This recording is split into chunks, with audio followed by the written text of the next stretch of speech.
오늘 나누실 말씀은 예레미야서 10장 1절에서 16절까지 말씀 함께 살피도록 하겠습니다. 오늘 우리가 종려주일로 지킵니다. 예수님께서 나귀를 타고 예루살렘을 입성을 하신 그것을 기념하는 절기이죠.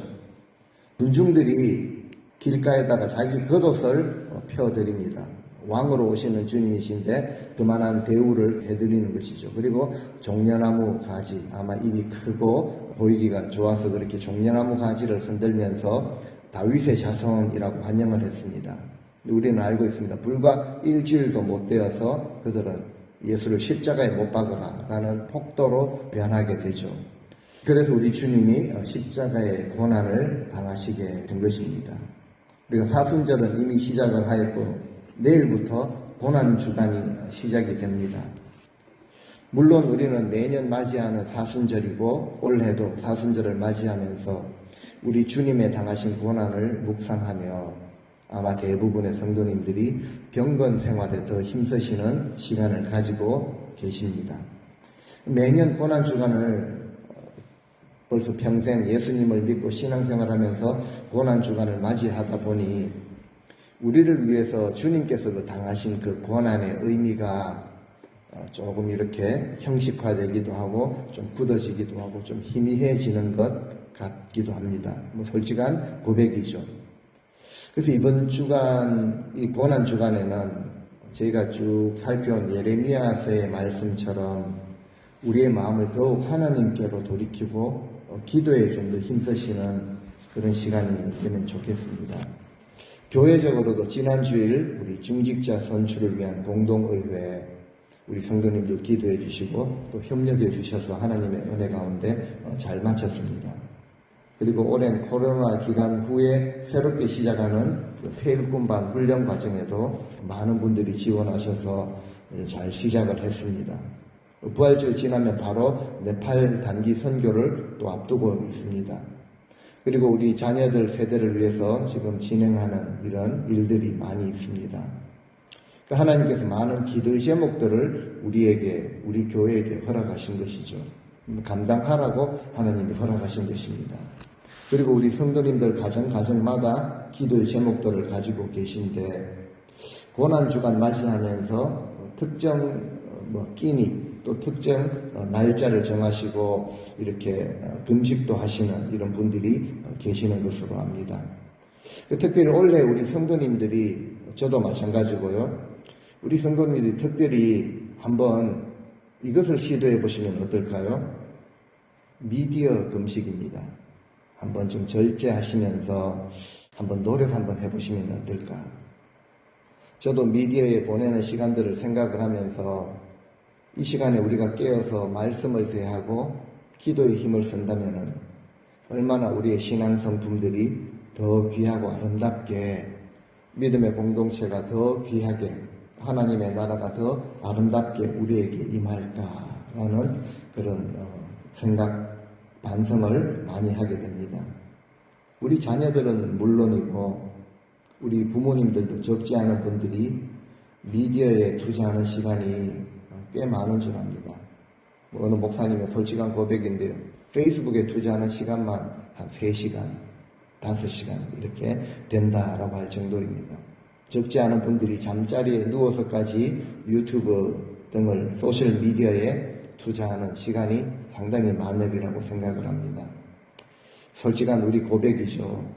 우리 고난주간을 맞이하면서 소셜미디어에 투자하는 시간을 좀 줄여보시고 그 줄이면은 몸에 피곤이 덜하고 새벽에 더 일찍 일어날 수가 있고 더 경건해 주님 앞에 나와서 기도하는 그런 시간을 실질적인 그런 유익이 있을 줄로 믿습니다.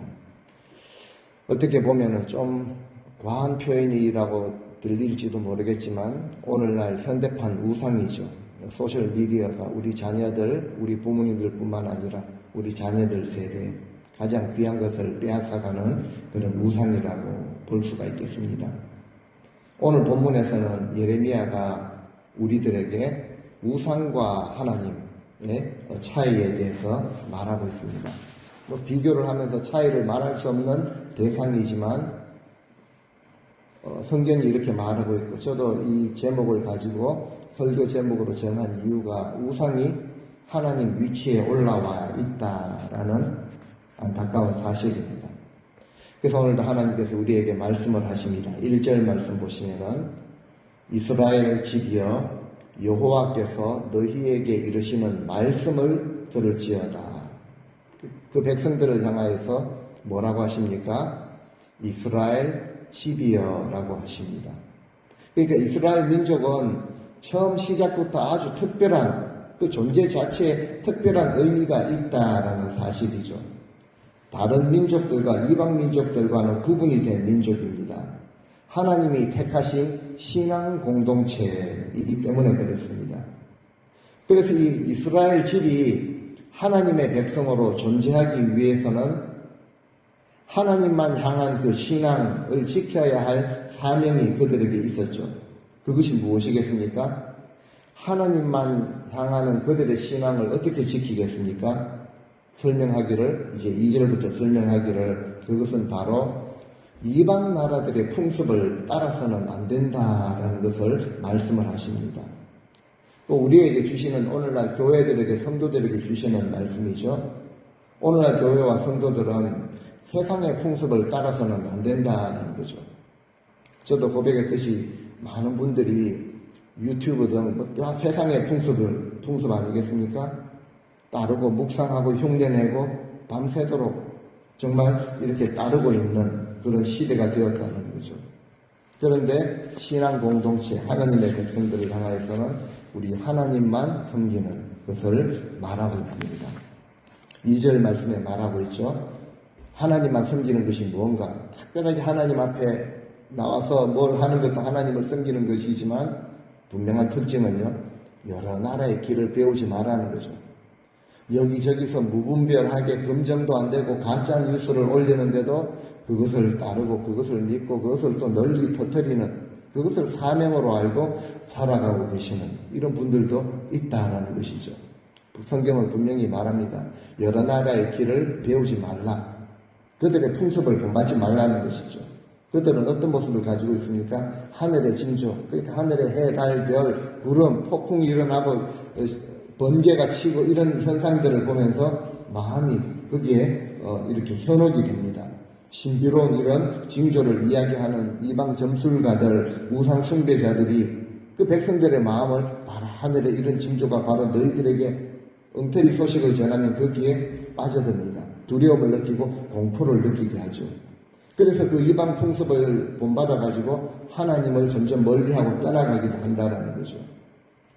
그 하나님의 백성들이 하나님을 멀리하고 등지고 우상을 섬기는 이런 문제를 도대체 어떻게 설명을 해야 되겠습니까? 그래서 예레미야가 이 우상이라는 것의 실체를 말해주고 있습니다. 3절에 읽었듯이 이렇게 말합니다. 이방 민족들이 섬기는 그 신들이 도대체 뭐냐? 그것은 그냥 사람이 숲에서 나무를 베어다가 기술자가 도끼를 가지고 모양을 이렇게 다듬은 것에 불과하다. 예레미야뿐만 아니라 성경 많은 부분에서 이 우상이라는 것의 실체를 많이 드러내고 있습니다. 여러 가지로 표현을 하지만 그냥 공통점 한 가지는 우상은 아무것도 아니고 사람 손으로 만든 것이라는 거죠. 그런데 왜 우리 선조들로, 우리 조상들로부터 우리가 이제 방문하게 될 네팔 땅에도 힌두교는 3억 3천 개의 우상을 섬기고 있다는 거죠. 왜 그렇게 대단하게 보이는가? 그 우상들이 대단하게 보이는가? 뭔가 줄 것 같고 뭔가 화려하게 보이기 때문에 그렇다라고 4절에 설명을 합니다. 요란하게 금과 은 이런 걸로 장식을 하죠. 그러면은 거기에 마음 두고 있는 인생들은 마음을 홀라당 빼앗겨 버립니다. 거기에다가 갖다 바치게 되죠. 그런데 설명을 합니다. 그거는 장돌이, 성경에 도끼를 옛날에 장돌이라고 했는데요. 못을 망치로 그렇게 박아가지고 그냥 움직이지도 못하고 아무것도 아닌 것이 그냥 고정되어 있을 수 있도록 박아놓은 것에 불과하다. 생명이 없는 것이다. 라고 설명을 합니다. 5절에도 보면은 둥근 그냥 기둥 같은 것이다. 논밭에 저희가 예전에 허수아비를 세워놓았죠. 겉으로는 뭔가 쫓아낼 것 같이 보이는데요. 생명력이 없고 움직일 수가 없는 그 헛수아비와 다름이 없는 것이다. 제 힘으로 걸어 다니지도 못하는 이것을 사람들이 메고 다녀야 하는 이것을 섬긴다는 거죠. 재앙을 내리거나 복을 베풀거나 전혀 할 수 없는 이것들을 그냥 너희는 두려워하지 말라. 조금 더 두려워하지 말라라고 하십니다. 우상숭배가 왜 안타깝고 위험한가 하면은 하나님을 부정하는 것이죠. 그리고 하나님이 베풀어 주시는 진정한 은혜와 사랑을 무가치한 것으로 만들어버리는 하나님을 대적하는 대표적인 행위가 바로 우상숭배라는 것입니다. 하나님을 주권자로 왕으로 인정하지 못할 때 거기에는 반드시 하나님 아닌 것, 다른 것들이 어떤 것들이겠습니까? 화려함이나 성공이나 만족이나 부유함을 가져다 주는 이런 것들이 우리 인생의 주인 자리를 차지하게 되어 있고 그리고 거기에 끌려다니는 존재로 전락해버리게 되어 있습니다. 그래서 우리 삶에 진정으로 필요한 것이 분별할 수 있는 지혜죠. 분별력입니다. 이런 참혹한 우상숭배에서 벗어나는 길은 우리 구주 예수 그리스도를 더 깊이 알아가는 것, 그리고 하나님께 더 가까이 나아가는 것이죠.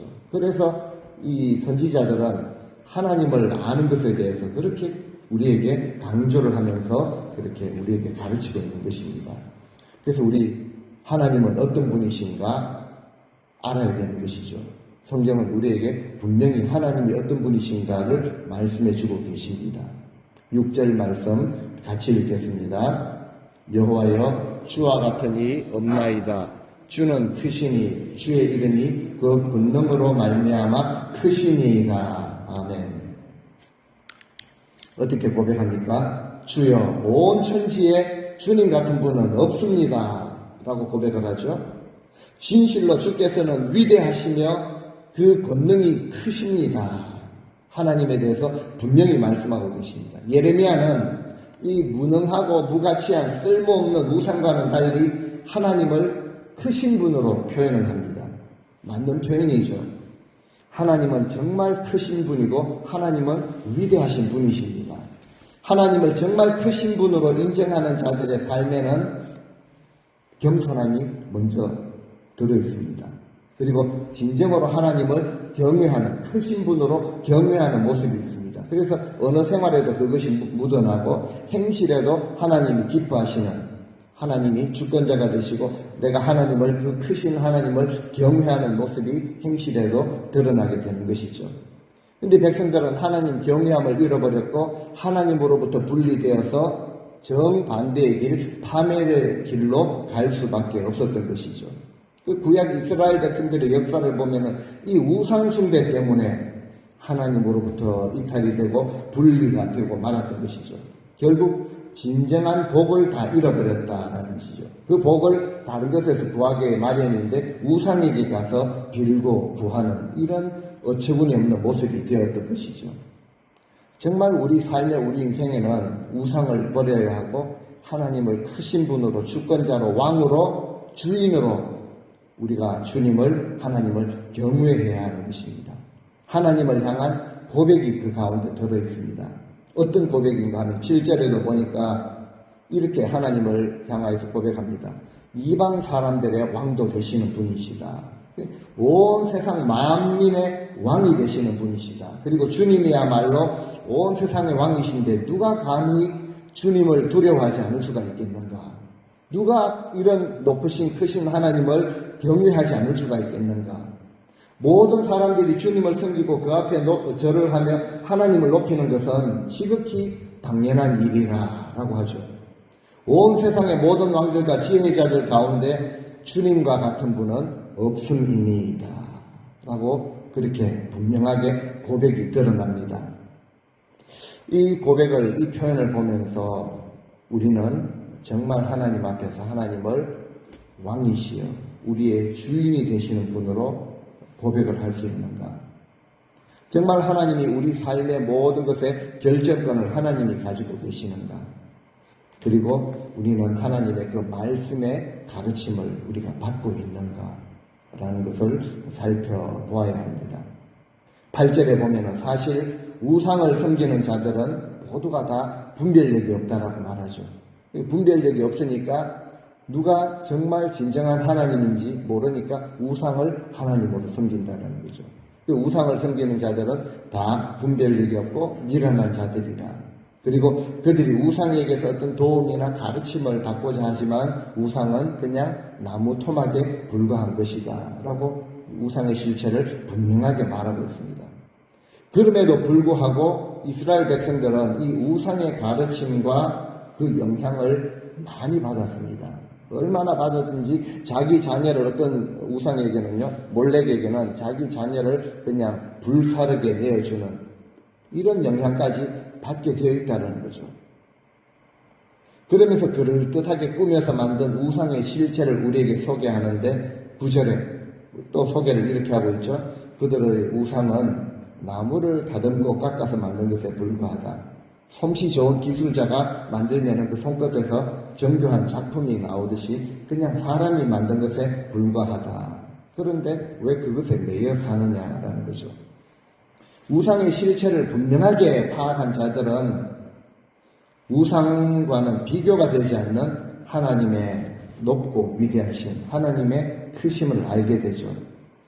하나님은 이스라엘뿐만 아니라 모든 이방 나라들의 왕으로 계시기 때문에 하나님의 높으심과 위대하신 하나님의 크심을 알게 될 때 예레미야는 물론이고 우리 모두도 하나님 앞에 이렇게 고백을 하게 됩니다. 10절 말씀, 자, 우리의 고백으로 같이 한번 드리겠습니다. 같이 읽습니다. 오직 여호와는 참 하나님이시요 살아계신 하나님이시요 영원한 왕이시라.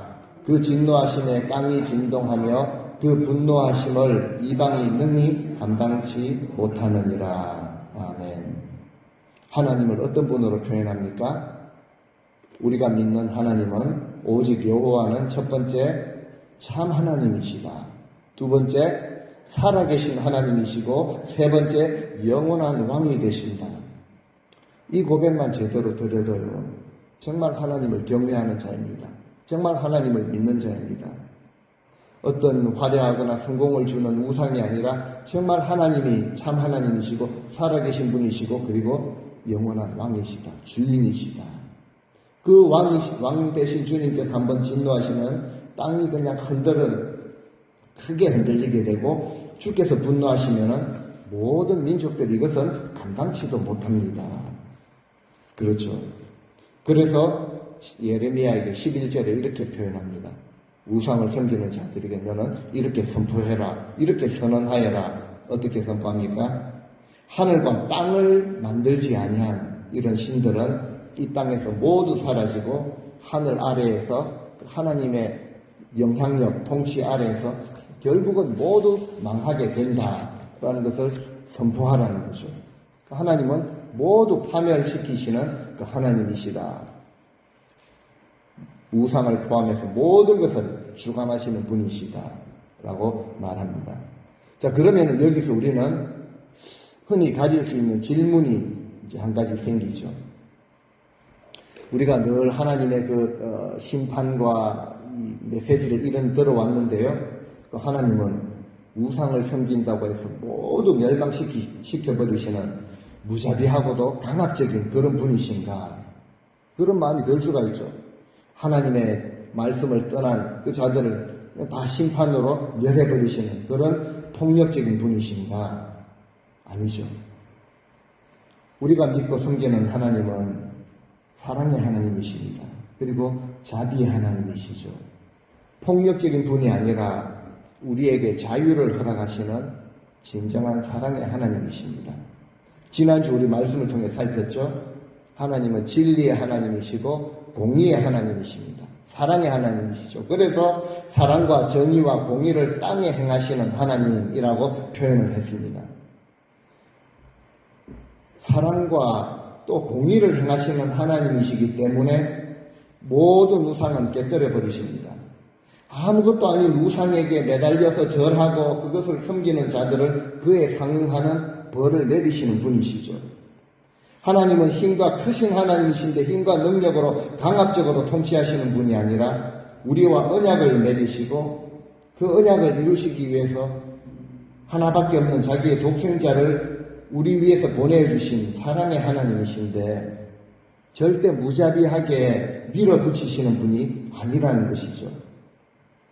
우리를 사랑하시기 때문에 우리에게 자유의지를 주셨습니다. 섬길 수 있는 의지도 주셨고 하나님을 등지고 배반할 수 있는 의지도 주신 것이죠. 하나님의 사랑입니다.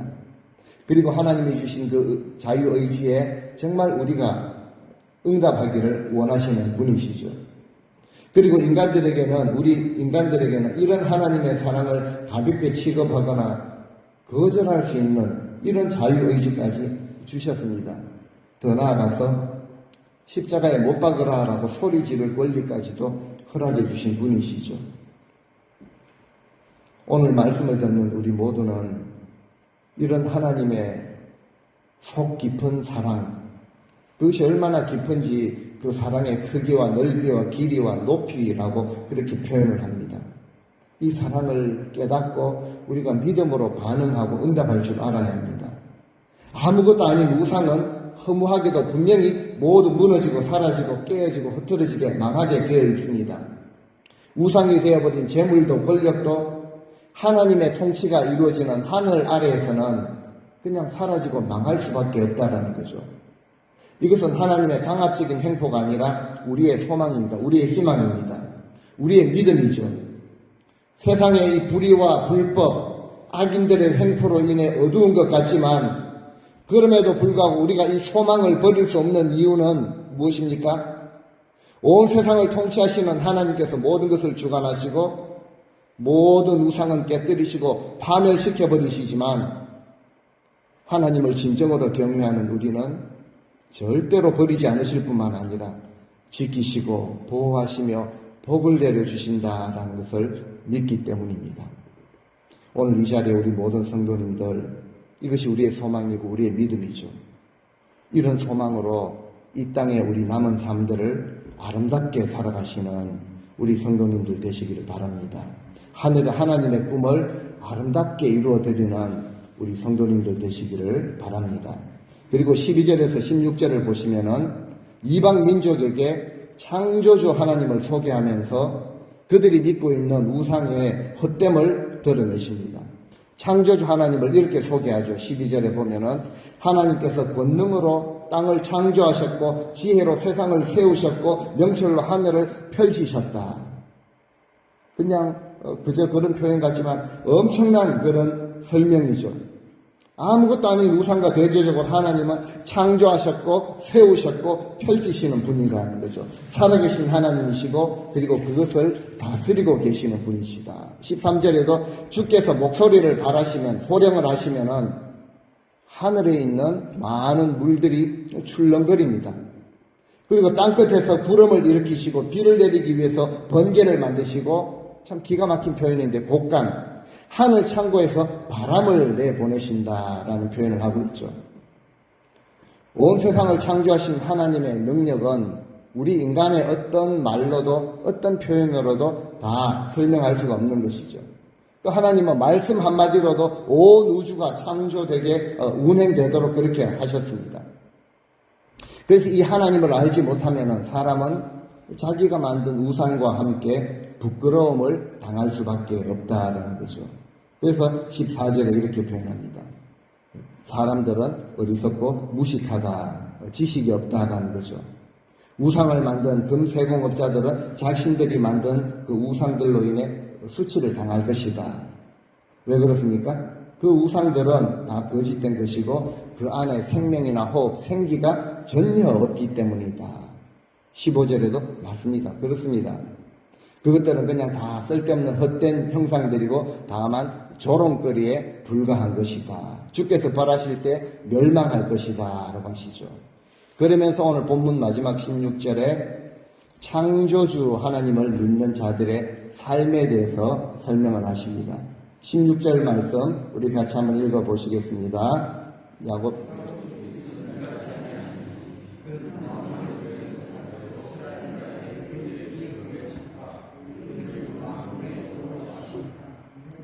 택하신 백성들을 야곱이라고 그렇게 표현을 하시죠. 그리고 하나님을 경외하는 자들에게는 분깃이 있다라고 말씀을 하십니다. 그런데 하나님이 택하신 백성 그 야곱에게 주시는 분깃, 그 유산이 무엇이겠습니까? 뭐라고 말합니까? 놀랍게도 바로 여호와 하나님이시다라는 거죠. 그러니까 하나님의 백성들은 하나님을 분깃으로 받았다라는 것입니다. 세상 권세와 부귀 영화 정도가 아닙니다. 우리 모든 그리스도인들은 하나님을 창조주로 고백을 하지만 또 우리가 하나님을 아버지라고 부를 수 있게 된 것은 놀라운 특권이죠. 누군가에게 선택을 받았다라는 것도 참 행복한 일인데 우리가 하나님께 선택을 받았다라는 것은 특권 중에 특권입니다. 하나님이 주신 특권이 무엇입니까? 나는 엄청난 특권을 가져서 이것이 아니라 하나님께서 연약한 질그릇과 같은 우리 인생을 선택하신 이유와 목적이 있다는 거죠. 우리 올해 교회 표어처럼 하나님의 부르심이 있다는 것입니다. 무엇입니까? 주의 일에 동참하기 위해서 하나님 기뻐하시는 선한 일을 감당하도록 그리고 이 세상 가운데 축복의 통로가 되도록 오늘날 우리와 우리 교회들을 부르신 것입니다. 하나님의 마음은요, 세상이 이 교회 때문에, 너희 때문에, 우리 때문에 복을 받기 원한다라는 것이 하나님 아버지의 마음입니다. 그래서 복의 조상이 되는 아브라함을 부르실 때도 바로 이것 때문에 부르신 것이죠. 그리고 베드로 전서에서도 우리는 왕같은 제사장, 택하신 민족, 거룩한 나라라고 하신 이유도 바로 이것 때문입니다. 우리를 택하시고 부르신 이유가 있다는 거죠. 이 땅에 교회를 세우신 이유인데요.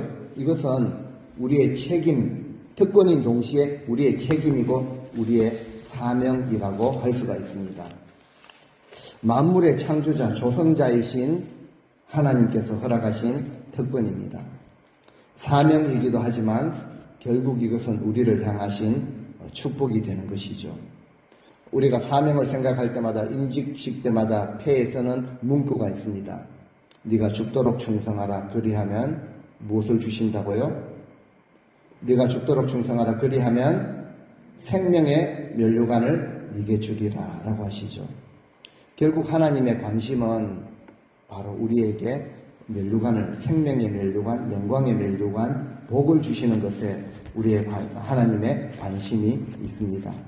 우리 하나님께 택하심을 받은 이 귀한 특권, 우리가 누릴 수 있는 이 특권은요, 바로 세상 가운데 복의 통로가 되라는 이 부르심으로 우리가 여기시고 이 귀한 부르심을 잘 감당하셔서 우리 주님 앞에 서실 때 빛난 영광의 면류관을 다 받아 누리실 수 있는 우리 성도님들 다 되시기를 주님의 이름으로 축원드립니다.